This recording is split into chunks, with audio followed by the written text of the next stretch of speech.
Bajaj housing finance IPO லிஸ்டிங்கில் உங்களுக்கு இந்த stock கிடச்சிருந்தா ஒரு டவுட் இருக்கும். இப்போ இந்த ஸ்டாக்கை ஹோல்ட் பண்ணலாமா, விற்கலாமா, இல்லை இன்னும் கொஞ்சம் வாங்கலாமான்ட்டு.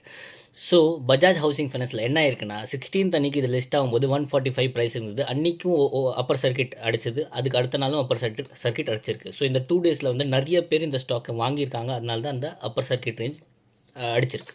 அடுத்த 2 நாள் என்ன இருக்குன்னா, அந்த ரெண்டு நாளுமே ஸ்டாக் வந்து விழுந்திருக்கு.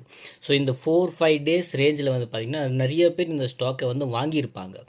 ஒருத்தர் 145ல் வாங்கியிருப்பார், 150, 160 இந்த ரேஞ்சில் வாங்கியிருப்பாங்க. இப்போ ஸ்டாக் விழ என்ன ஆகும்னா, இந்த ரேஞ்சில் வாங்கினவங்களுக்கெல்லாம் அவங்கள லாஸ் பார்க்கும்போது புக் பண்ணி வெளியே வந்துடுவாங்க. இது புக் பண்ண 145ல் யாருக்கெல்லாம் லிஸ்ட் ஆச்சு இல்லை, அவங்கெல்லாம் என்ன நினைப்பாங்க, 100% கெயினை விட கம்மியாகிட்டே இருக்குது, இப்போ இதை விற்கலாமான்ட்டு யோசிப்பாங்க. 145 பிரேக் பண்ணி க்ளோஸ் ஆச்சுன்னா இந்த ஸ்டாக் இன்னுமே கரெக்ட் ஆகும்.